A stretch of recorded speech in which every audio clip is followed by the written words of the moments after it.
dito itutuloy po natin yung pinag-aralan natin nung nakaraan na meron palang lahi si David na darating na kapalit ni Solomon. Si Solomon, alam natin, ang unang pinili ng Diyos sa lahi ni David, direct descendant of David, na magtayo ng bahay para sa pangalan. Na ipagtayo ni Solomon ng bahay ang pangalan ng Diyos, ngunit hindi niya na ipaunawa sa kanyang mga kababayan yung pangalan ng Diyos dahil nagtayo rin siya ng bahay para sa Diyos-Diyos ng kanyang mga asawa. Kaya ang nangyari, yung mga Israelita mas lalong naligaw, hindi na nila nakilala yung pangalan ng Diyos.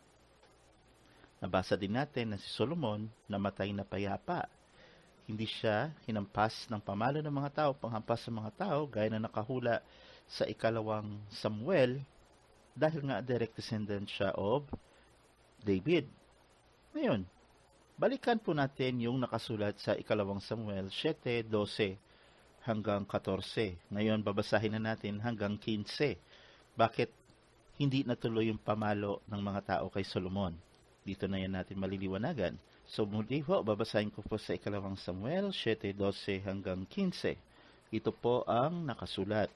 Pagka yung mga araw ay naganap at ikaw ay matutulog na kasama ng iyong mga magulang, aking ibabangon ng iyong binhi pagkatapos mo na magmumula sa iyong tiyan at aking itatatag ang kanyang kaharian. Alam na po natin yan, na yung tinutukoy dito, yung lahi ni David, hindi ito anak ng Diyos. Bagamat, tuloy lang natin, 13, kanya ipagtatayo ng bahay ang aking pangalan, at aking itatatag ang luklukan ng kanyang kaharian, magpakailanman. Nangangulugan, ang trabaho ng lahi ni David na darating, magtayo ng bahay na may pangalan. Kasi nga, para makilala yung pangalan ng Diyos. Pag nagawa niya, ang kaharian niya ay magpakailanman. Ano pa ho? 14, ako'y magiging kanyang ama at siya'y magiging aking anak. Bagaman hindi siya anak ng Diyos, kikilalanin siya na parang anak ng Diyos. Bagaman anak siya ni David. Kung siya'y gumawa ng kasamaan, aking sasawin siya ng pamalan ng mga tao at ang panghampas sa mga anak ng mga tao.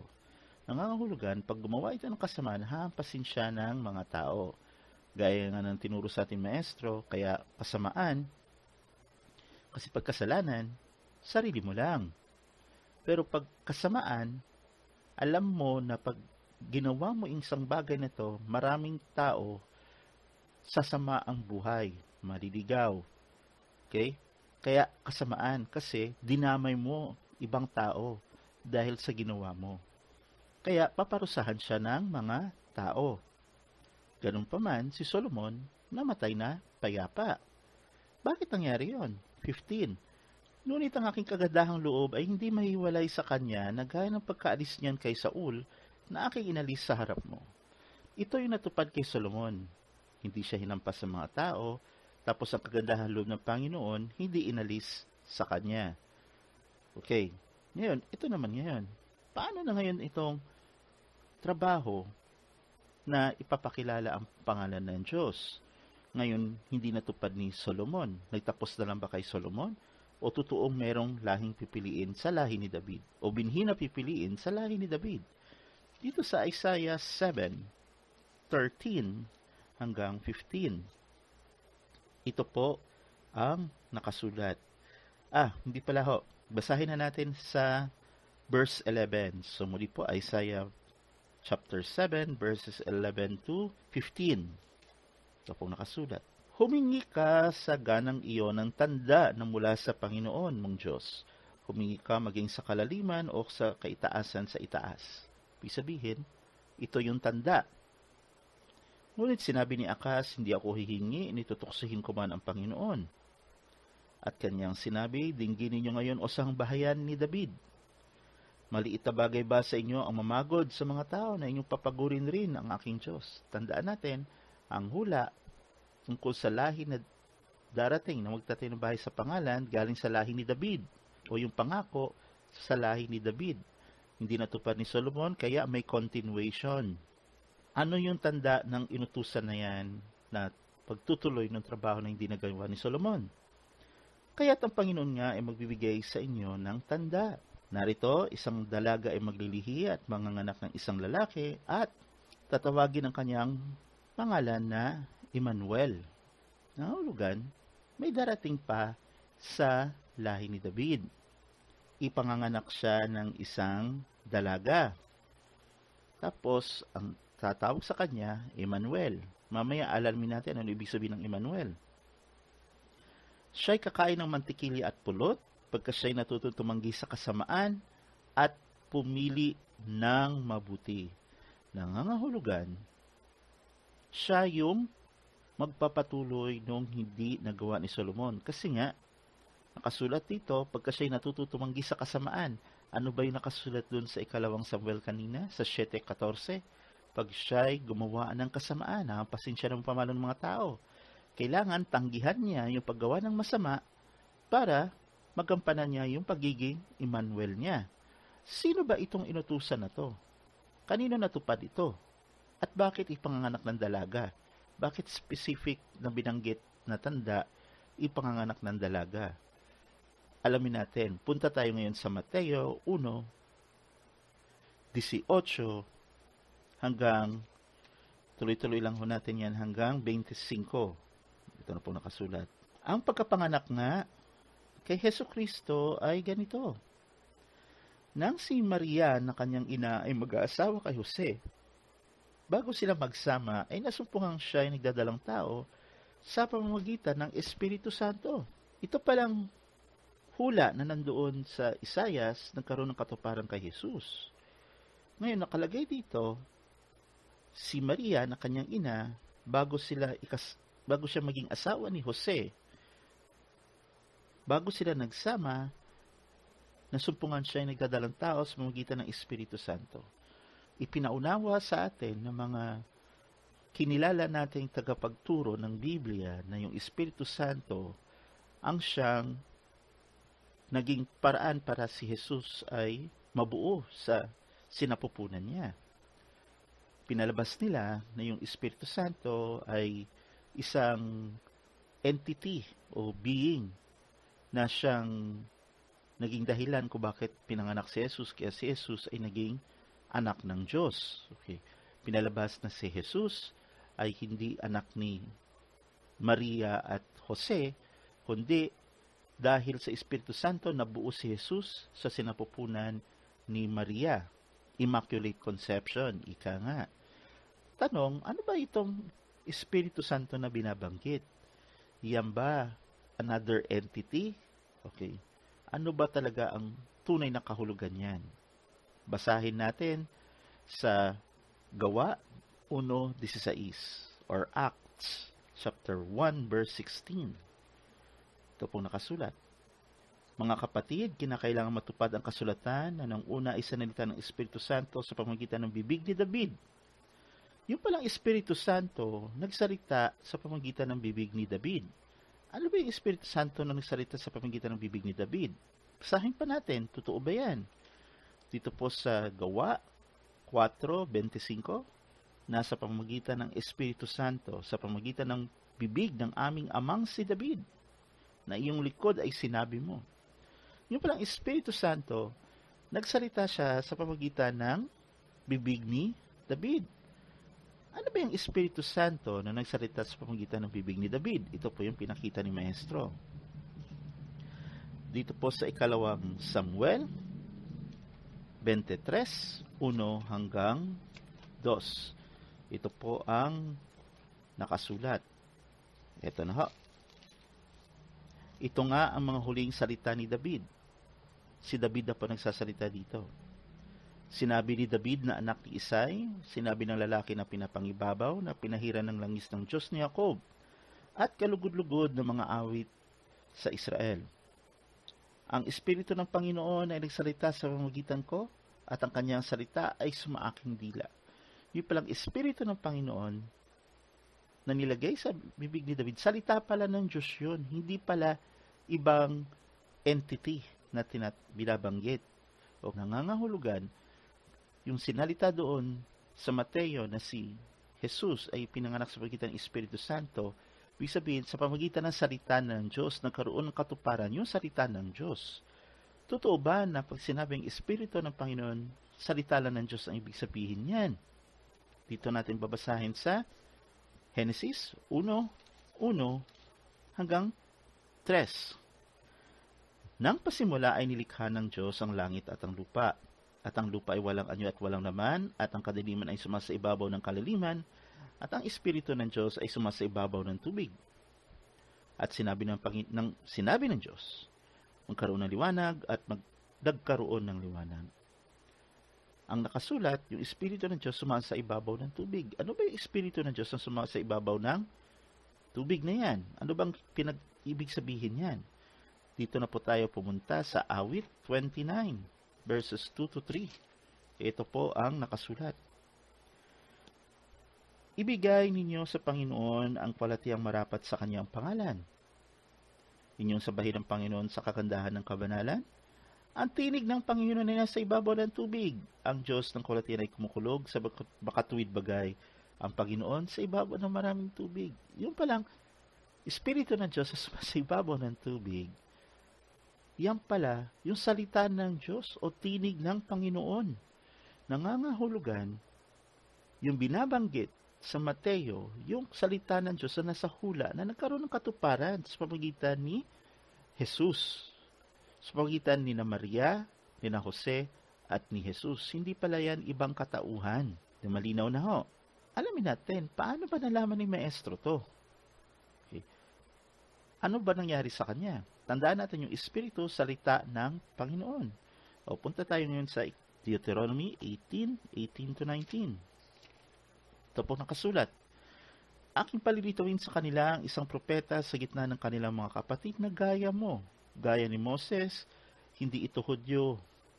At kanyang sasalitain sa kanila ang lahat ng aking iuutos sa kanya. Ulitin ko pong basa, ha?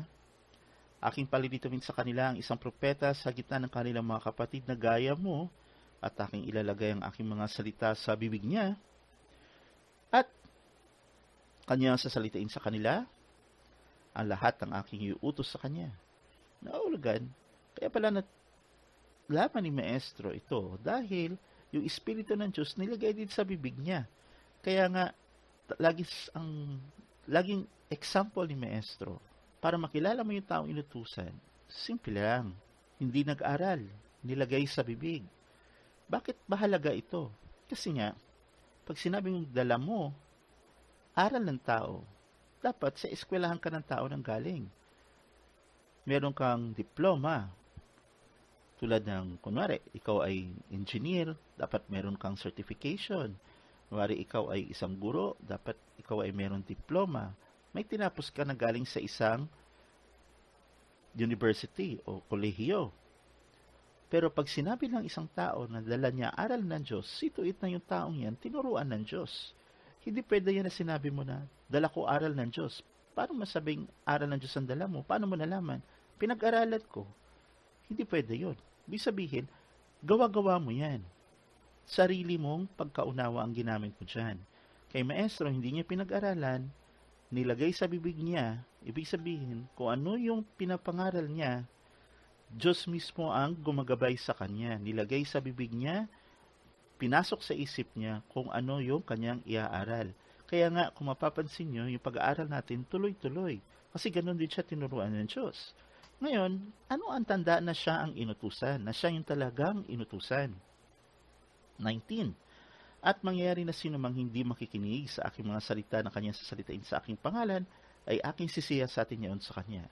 Para malaman natin na ito yung tunay na inutusan ng Diyos na nilagyan ng Diyos ng kanyang salita sa bibig nito, is alam niya o ipapakilala niya o magsasalita siya sa pangalan ng Diyos. Kasi yung pangalan ng Diyos, hindi mo pwedeng sabihin pinag-aralan mo yan. Kasi pangalan ng Diyos yan. Walang ibang taong pwedeng magsabi ng tunay na pangalan ng Diyos unless ikaw ay tinuruan ng Diyos ng kanyang pangalan. Kaya yun yung tanda ng inutusan. Nagkaroon niya ng katuparan kay Maestro. Kaya nalaman natin ngayon yung Espiritu ng Panginoon na ibig sabihin pala ay salita ng Diyos kasi nilagay ng Diyos yung kanyang Espiritu o salita sa bibig ng kanyang inutusan. Kaya natin naunawaan. Okay. Anong katunayan na may nakasulat na hula tungkol dyan? O basahin natin sa Isaiah 42. At saan manggagaling yung inutusan? Tandaan natin, binasa natin noong nakaraan sa unang recording, yung sa unang hari, 8:41 to 43 na may taga-ibang lupa. Saang specific na lugar bang gagaling yan? 42 verse 1, tuloy-tuloy lang sa 4. Ito pong nakasulat. Narito ang aking lingkod na aking inalalayan, ang aking hinirang na kinalulugdan ng aking kaluluwa. Isinikanya ko ang aking espiritu. Naninaw yung salita. At siya'y maglalapat ng kahatulan sa mga bansa. Kasi nga, di ba, yung binasa natin sa Jeremiah 1 verse 4 to 10 yung nakaraan, propeta sa mga bansa. Siya'y maglalapat ng kahatulan sa mga bansa. Kasi nga, siya yung may dala ng kautusan. Kasi nga, dahil pakilala niya yung pangalan. Kung wala yung pangalan ng Diyos sa Ten Commandments, hindi mabubuo yung Ten Commandments. Ngayon, dahil na ipakilala niya ang pangalan, alam na natin na yung Ten Commandments nagkaroon na ng validity o nagkaroon na ng tawag dito, ng confirmation na talagang sa Diyos nga yan kasi nandoon na alam na natin yung kanyang pangalan. Ituloy natin ang basa. Siya'y hindi hihiyaw o maglalakas man ng tinig o iparirinig ba ng kanyang tinig sa lansangan. Anong katunayan na yan ang nagaganap kay Maestro? Yung aral niya nandoon sa website. Nandoon yung kahatulan ng Panginoon na ilalapat sa mga bansa kasi buong mundo, lahat ng tao sa buong mundo, makikita yung aral ng Diyos na nandoon sa website. At pag sinunod yung pagkilala sa pangalan at yung utos ng Diyos, magkakaroon ng kahatulan sa mga bansa. Okay? Magkakaroon na ng katwiran.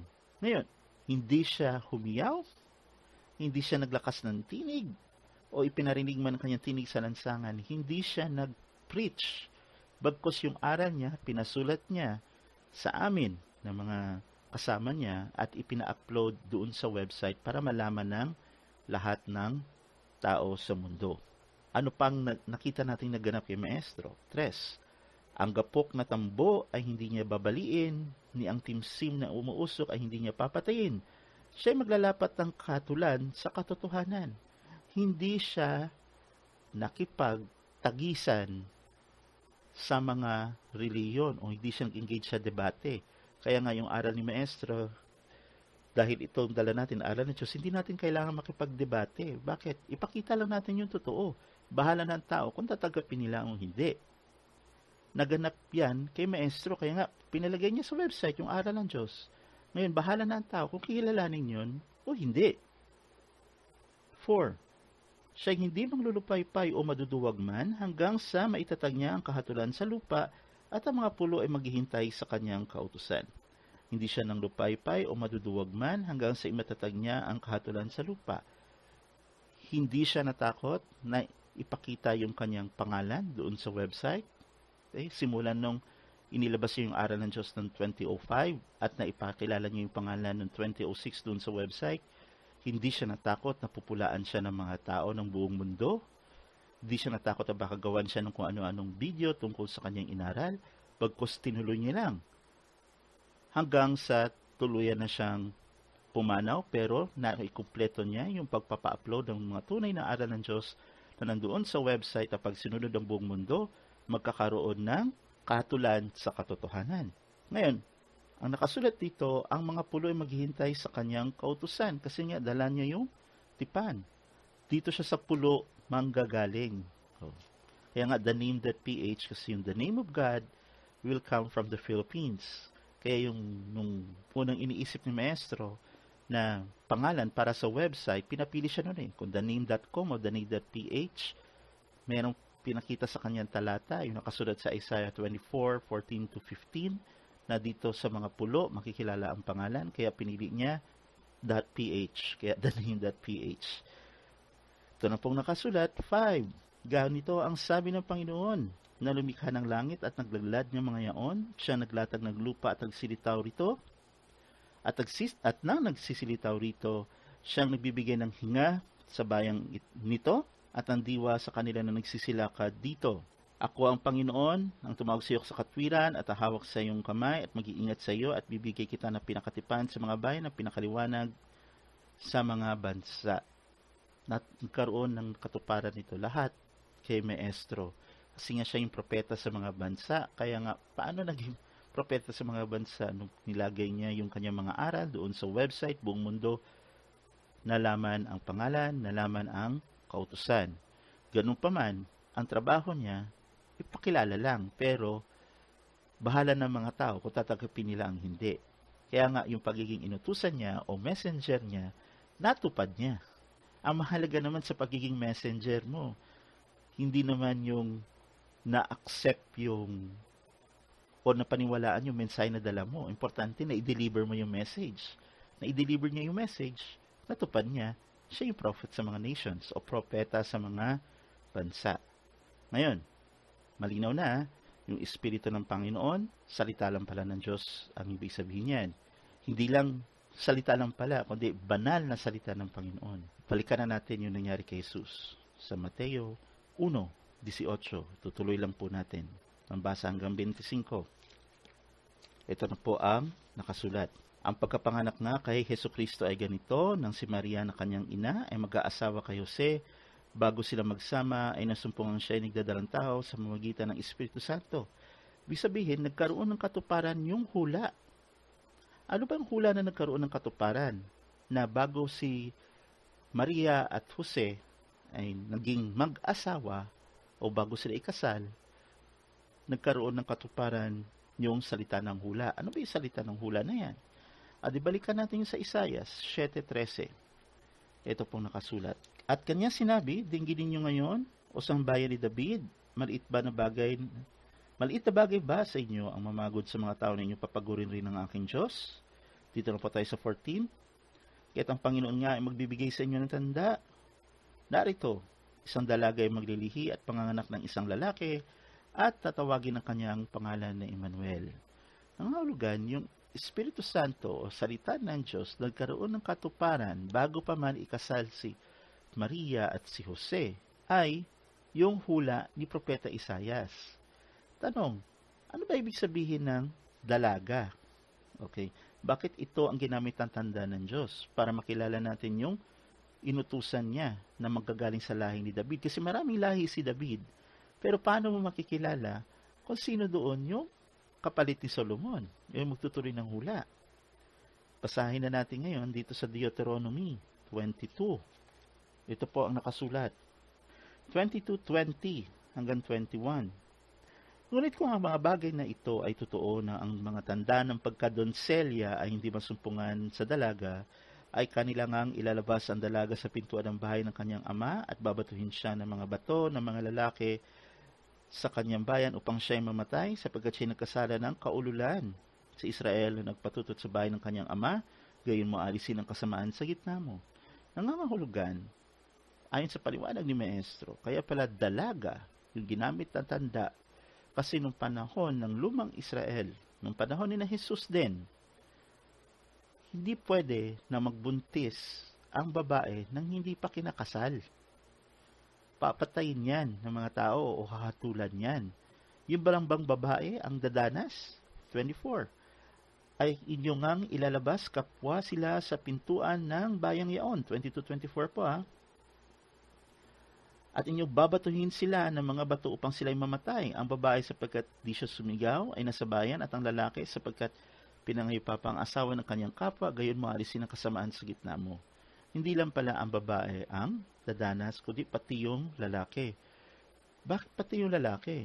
Kasi nga, nung unang panahon, pinagkakasundo yung lalaki at babae para ikasal. Ngayon, pag ang isang lalaki, sabihin ko na yung ganitong salita ginalaw niya ang isang babae na hindi pa naipagkasundo, para na rin niyang ginalaw o para na rin niyang pinatulan yung asawa ng iba. Kasi magiging asawa pa yung babae ng ibang lalaki na yan ginalaw mo. So, lumalabas, para mo nang niloko yung magiging future husband yan.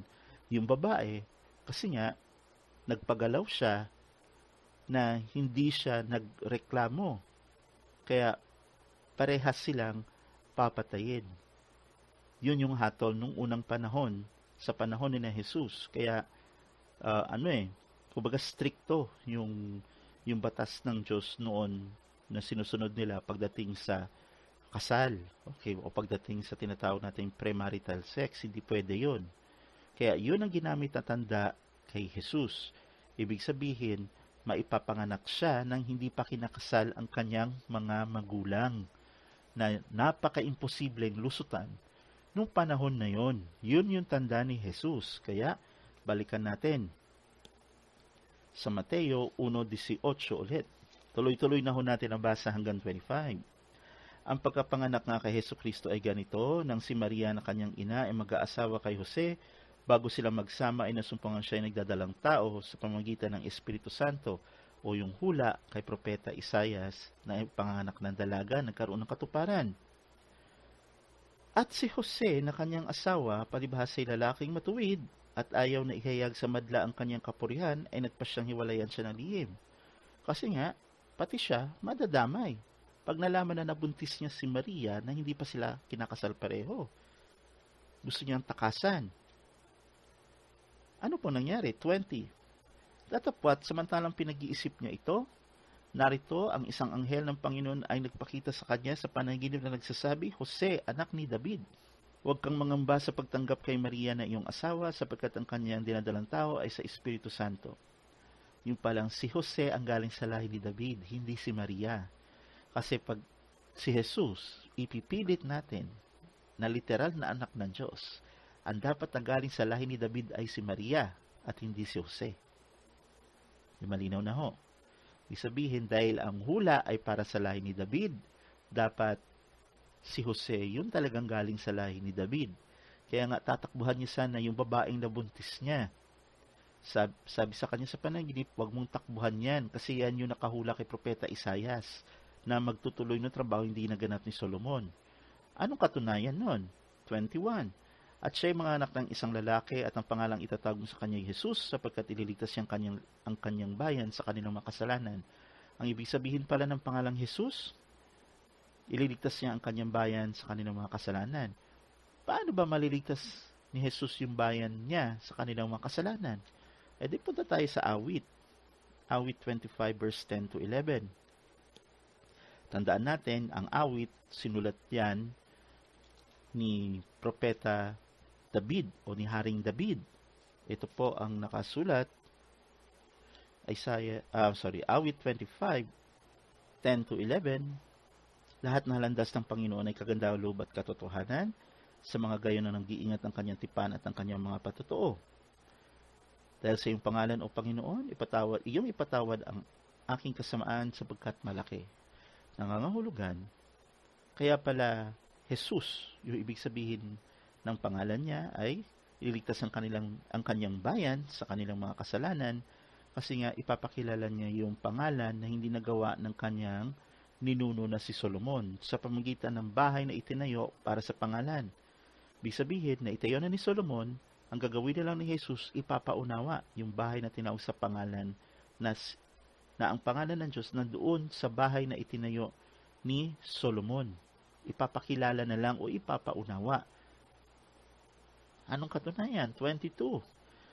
At nangyari nga na ang lahat ng ito upang maganap ang sinalita ng Panginoon sa pamamagitan ng propeta na nagsasabi, narito ang dalaga ay nagdadalang tao, ang dalaga ay magdadalang tao at ang panganak ng isang lalaki at ang pangalang itatawag nila sa kanya ay Emmanuel. Ulitin ko po basa, 23. Narito ang dalaga ay magdadalang tao at manganak ng isang lalaki at ang pangalang itatawag nila sa kanya ay Emmanuel, na kung liliwanagin ay sumasa atin ang Diyos. Ibig sabihin pala ng Jesus, ililigtas siya ang kanyang bayan sa kanilang kasalanan sa pagitan ng pangalan. At nilinaw pa, tatawagin siyang Emmanuel, na ang ibig sabihin ay sumasa atin ng Diyos. Kasi para mo masabing sumasa atin ng Diyos, kailangan makilala mo ang kanyang pangalan. Yung pala yung katunayan na si Jesus yung magtutuloy ng trabaho na hindi nagawa ni Solomon. Yung ipaunawa ang pangalan sa kanyang mga kababayan. Nangangahulugan, all this time, si Jesus, hindi pala siya literal na anak ng Diyos ayon kay Maestro. Anak lang siya ni David, natatawaging anak ng Diyos pag nagampanan niya yung misyon niya para sa pangalan ng Panginoon. Anong katunayan na si Jesus ay anak lamang o lahi ni David at hindi talaga siya anak ng Diyos? Lucas 1:27. Sa isang dalagang mag-aasawa sa isang lalaki na ang kanyang alay Jose sa angkan ni David at Maria ang pangalan ng dalaga.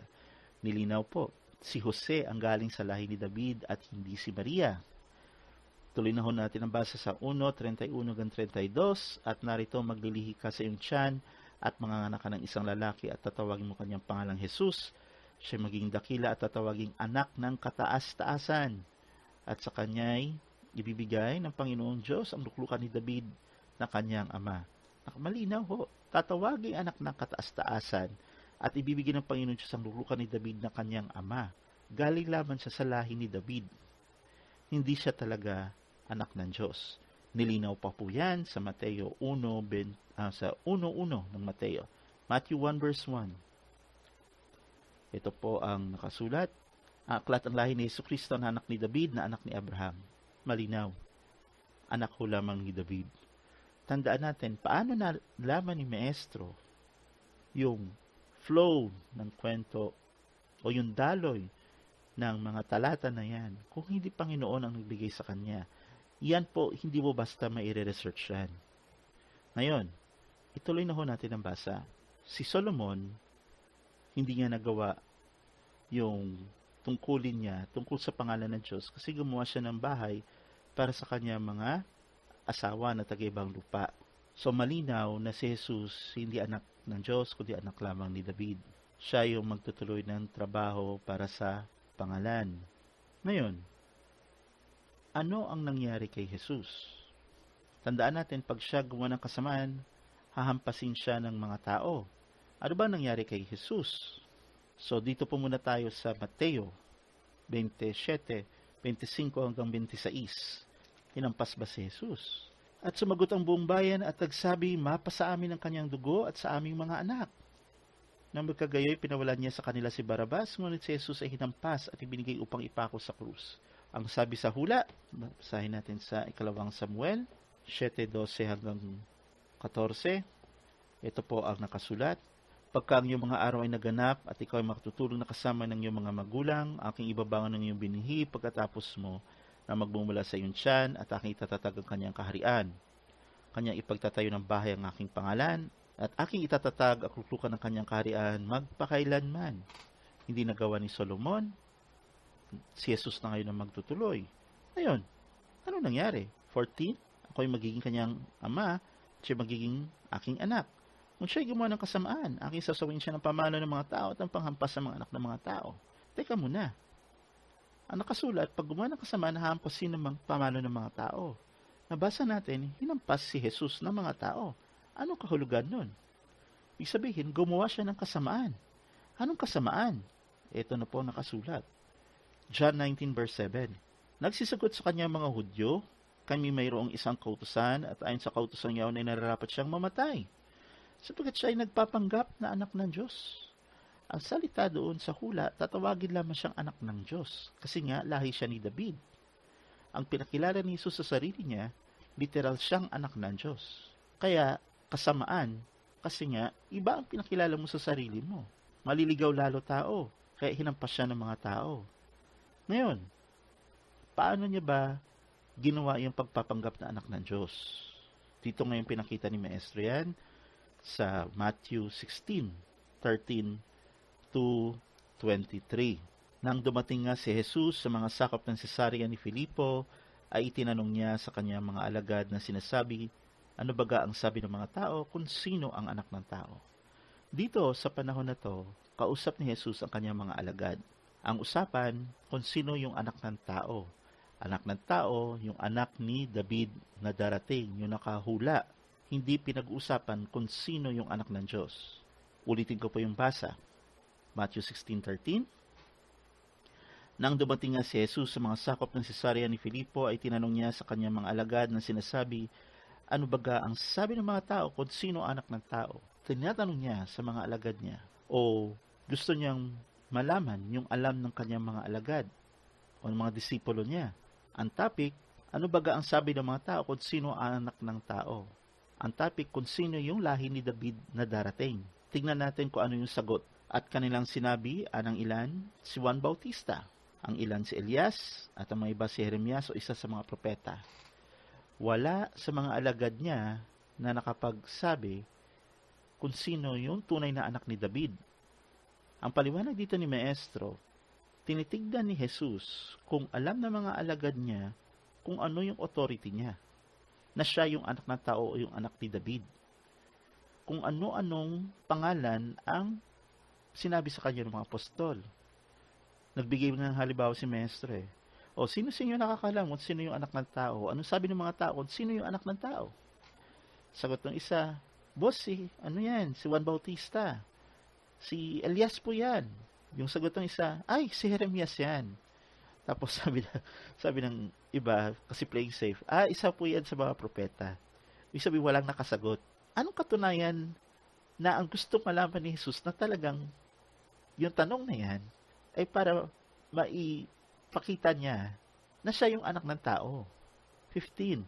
Kanya sinabi sa kanila, datapwat ano ang sabi ninyo kung sino ako? Sino ako pala?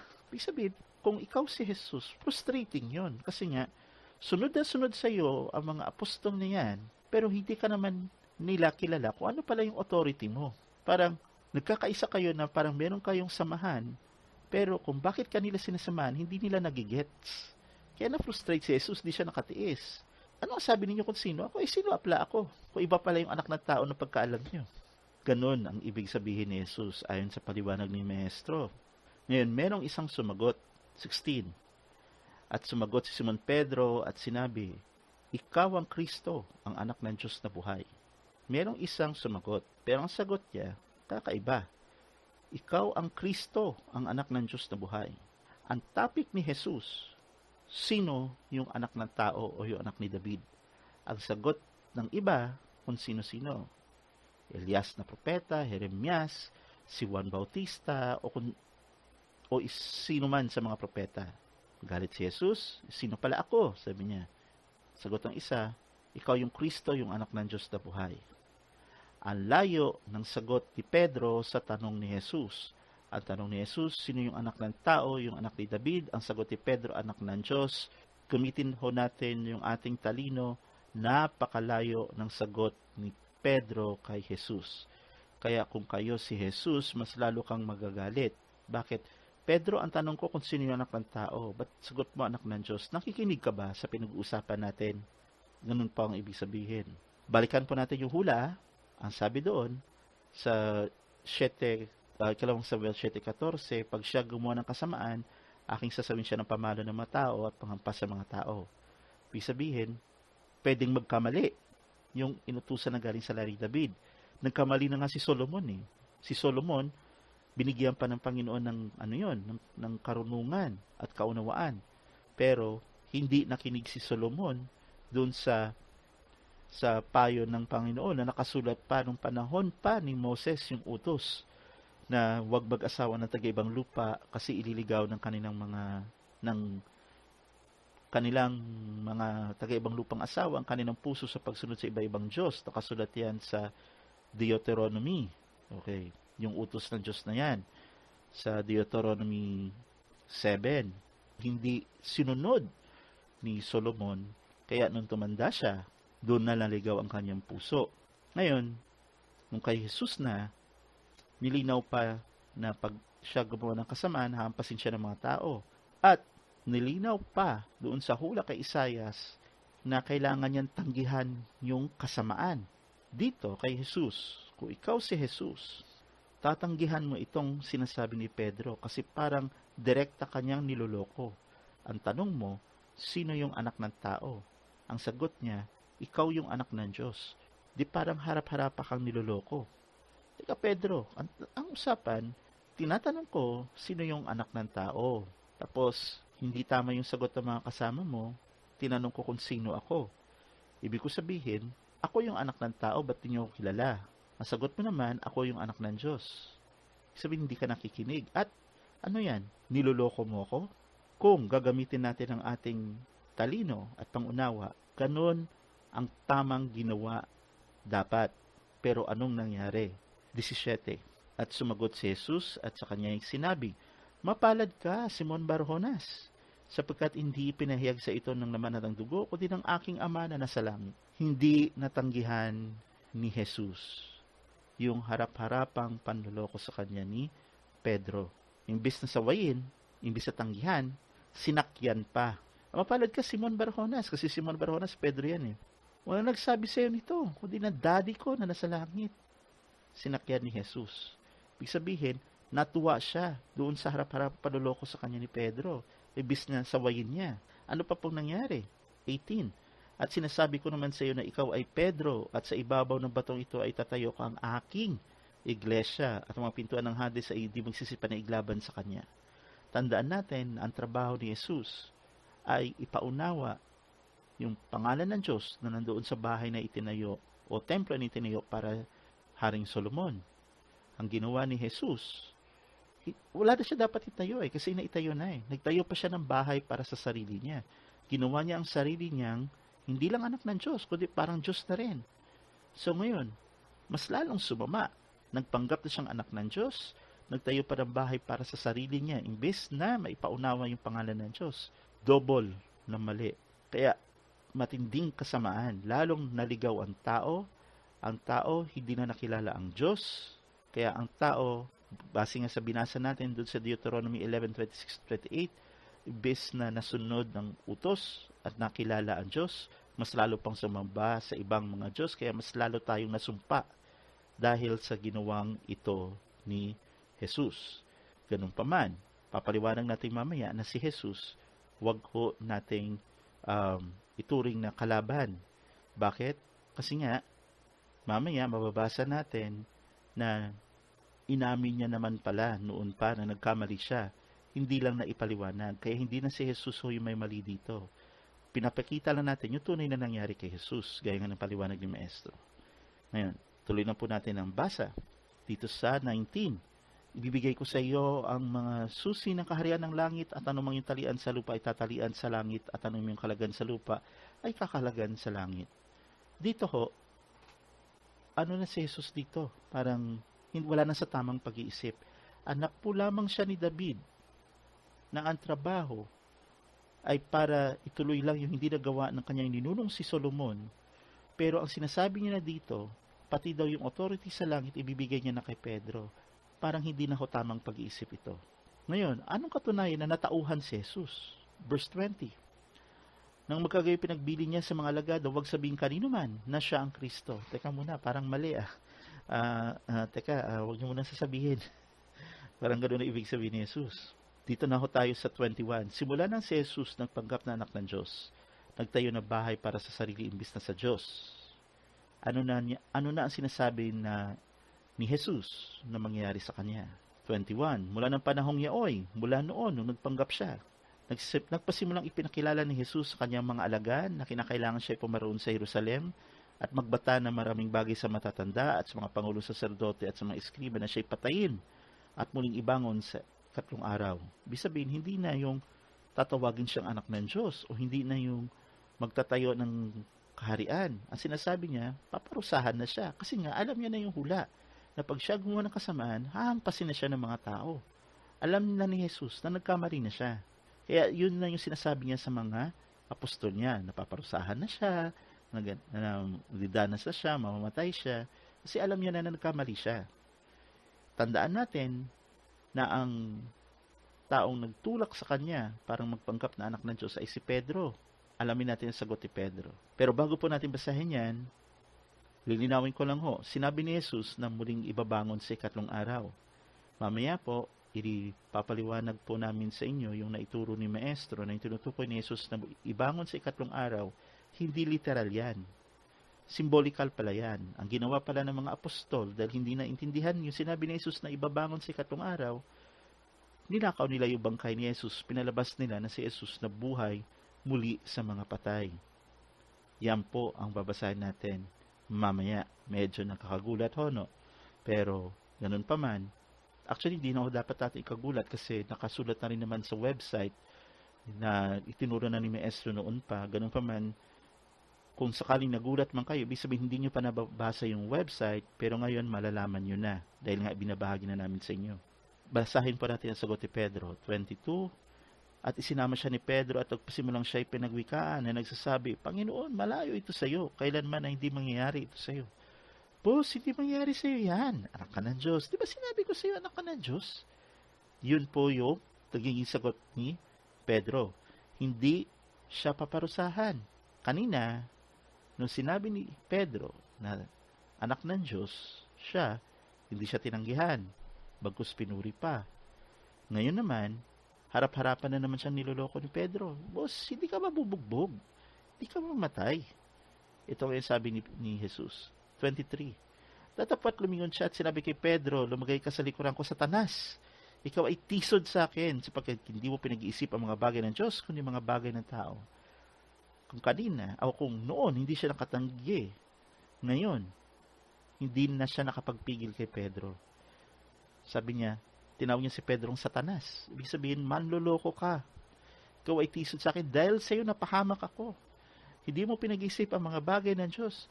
Hindi mo naman alam yung hula eh. Nagalit si Jesus kay Pedro.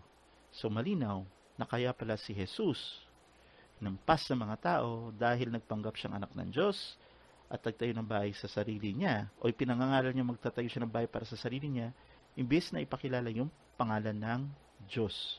At yun ay nagawa niya dahil kay Pedro. Ang isang halimbawa na ginamit ni Maestro o pinaunawa ni Maestro gaya ng panahon ni na Adan. Si Adan, nung direkta pa sa Diyos, hindi siya nagkakasala kasi alam niya yung utos. Ang ginawa ni Satanas para madaya si Adan, ginamit niya yung partner na si Eva. Nung nadaya niya si Eva, si Adan, nung kinakausap siya ni Eva tungkol sa utos ng Diyos, mas naniwala si Adan kay Eva kaysa sa utos ng Diyos na sinalita sa kanya, kaya siya naloko.